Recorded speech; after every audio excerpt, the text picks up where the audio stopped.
今回は2026年の私のスケジュール帳をご紹介しながら、私の各習慣についてお話ししていこうと思います。私が今年使うスケジュール帳はこちらのサニー手帳です。実はこのサニー手帳は去年から使っていて、今年も引き続き使うことにしました。まずサニー手帳についてなんですけど、あなたの1年を晴れにするというコンセプトで作られていて、毎日に寄り添うパートナーとして設計されている手帳です。で、去年 SNS とかでこのサニー手帳をよく見かけていて、すごく気になっていて、まず惹かれたのがこの緑色のカバーですね。私はこの深緑の色がすごく好きで、この色の手帳って今まであまり見かけたことないなって思っていました。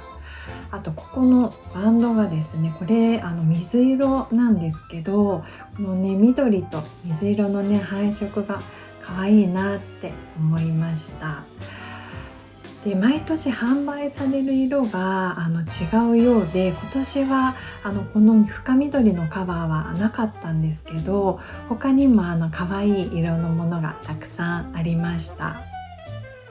あと魅力的だと思ったのが、このサニー手帳の最後の方にあるマイウィッシュリストというページですね。今年やりたいこととか行きたい場所とか、あと読みたい本とか見たい映画とかが書けるページがあって、これ内省するのにすごくいいなと思って、あんまりねこういう手帳を見かけたことがなかったので、これもこのサニー手帳に惹かれた一つでした。また後でこのマイウィッシュリストのページはお見せしようと思います。今回私が買ったアイテムが、このリフィルですね。カバーは引き続きこのお気に入りのね緑色のカバーを使いたかったので、中身だけを今回買いました。で、去年はウィークリーを使っていたんですけど、今年はマンスリーにしてみました。中にですね、こういうリーフレットとこういうシールが入ってました。これ2026年版のシール、かわいいですね。こんなのが入ってます。リーフレットもねすごい中かわいい感じで、中にこういう風に書いたらいいよっていうアイデアとかが書いてあったりで、こっちの手帳の中身が最初にこんな感じで年間のページがあって、でマンスリーのページがあって、であとフリーページがあるんですけど、サニー手帳はフリーページがすごいたくさんあって、全部で111ページあります。で最後にこのマイウィッシュリストっていうのがあります。ここで手帳との付き合い方についてお話ししてみたいんですけど、私の去年の予定管理についてなんですが、去年はマンスリーをスマホで管理して、ウィークリーをこの手帳で管理していました。で、仕事を去年夏辞めてから決まった予定が減ったので、ウィークリーをですね書かなくなってしまって、頭の中でこう覚えているつもりになってしまってて、勘違いでですね予定を2つほどすっぽかして、1個は完全にすっぽかしてしまって、歯医者さん予約しててアプリには入れてたんですけど、そう見てなくて、今までそんなことなかったので、ちょっとこれはいかんなと思って予定管理をね改めたいなって思っているんですけど、スマホで管理がね便利なんですけど、でもやっぱりこう書くこともね大切にしたいなと思っていて、手帳に書くのをねちょっと取り戻したいなと思っています、今年は。で、去年サニー手帳を使ってみての感想なんですけど、去年はそうウィークリーを使ってたんですけど、毎週日曜日に次の週の予定をウィークリーにね1週間書いていました。で、私は計画をしっかり立てるとそれに向けてこう動けるタイプなので、すごく良かったです。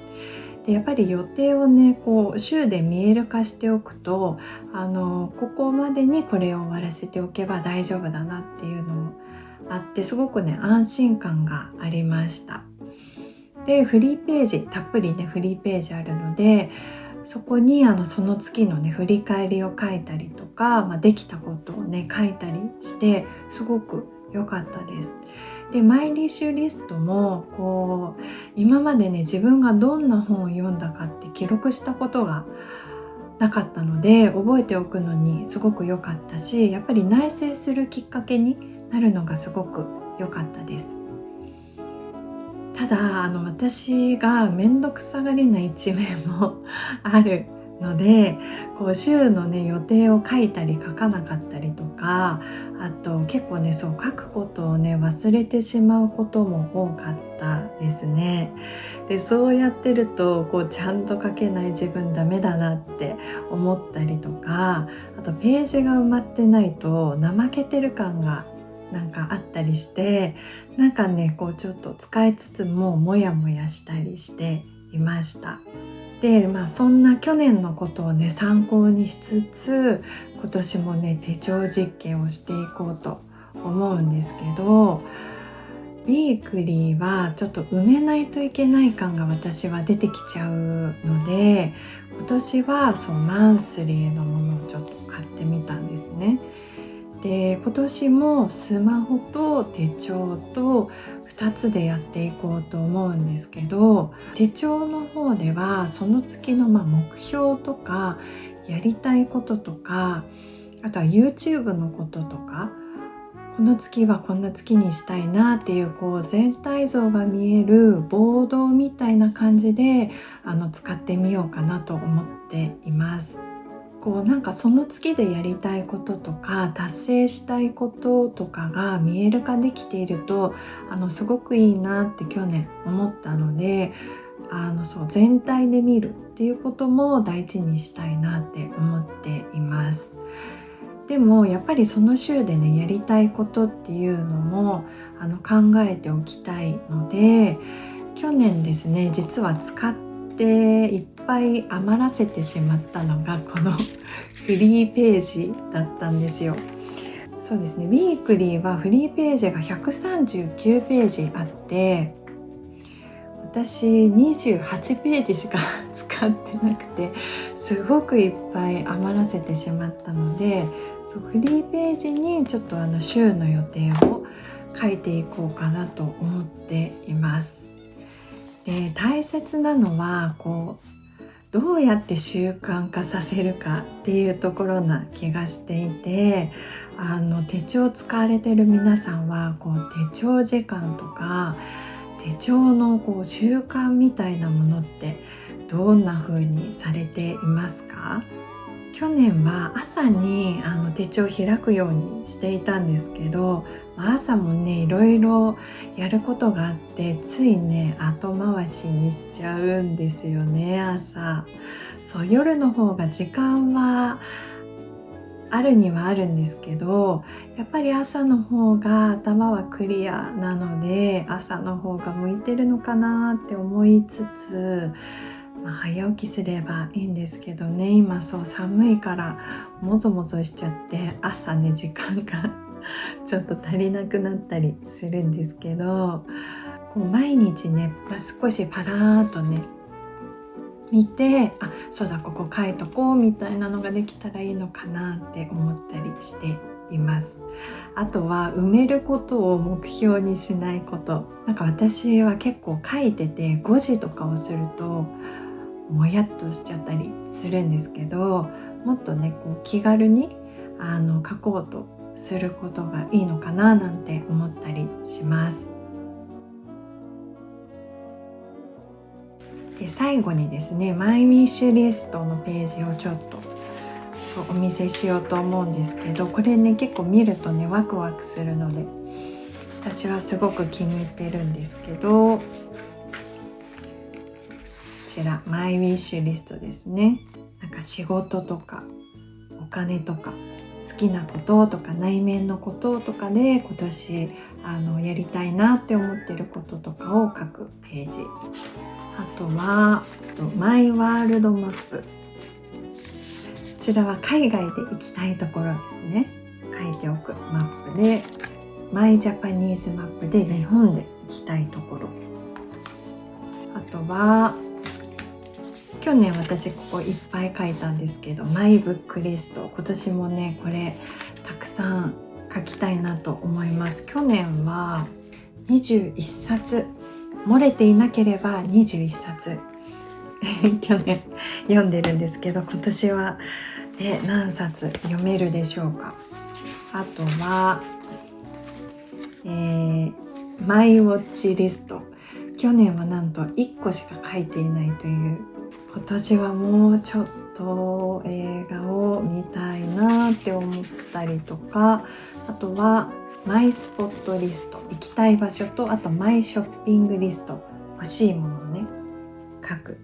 ページだったりとか、あとは、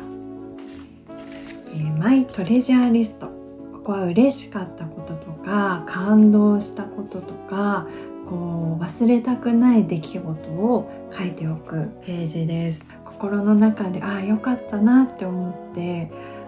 すぐねそれでおしまいにしちゃうんですけど、こうやって書いておくとね、そうだ、こんなことあったなって思い出せるのはねすごくいいですよね。今年はもっといっぱい書けたらいいなって思います。で私これちょっと買ってから実は気づいたんですけど、これウィークリーのカバーなんですね。去年ウィークリーで買ったので、ウィークリーのカバーとマンスリーのカバーが大きさが違うみたいで、私知らなくて今年マンスリーのリフィルを買ってしまったんですね。これちょっとねちゃんと確認すればよかったなと思ったんですけど、ちょっと大きさがねだいぶブカブカブカブカですね。わかりますかね。私この緑がねすごく気に入ってるので、このカバーをね使いたかったからいいんですけど、今年はねこれで使っていこうと思います。あとは私ちょっと手帳専用のペンを買いまして、これが、無印良品の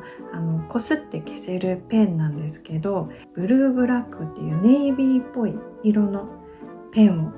買いました。気軽にね書けるように消せるボールペンをちょっと買ってみました。なのでこれとこれでね予定を書いていこうと思います。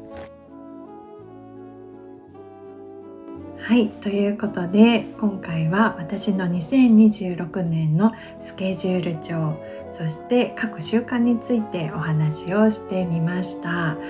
もし今年ねスケジュール帳使ってみたいなってまだ探されている方がいたら、候補の一つとして何か参考になったら嬉しいです。各習慣をね大切にしたいなって思いつつも試行錯誤しているところなんですけど、私の2026年が晴れの1年になるように、ワクワクできるように予定とか目標とかをたくさん書いていきたいと思います。はい、では最後までご覧いただきありがとうございました。2026年もほわっと過ごしていきましょう。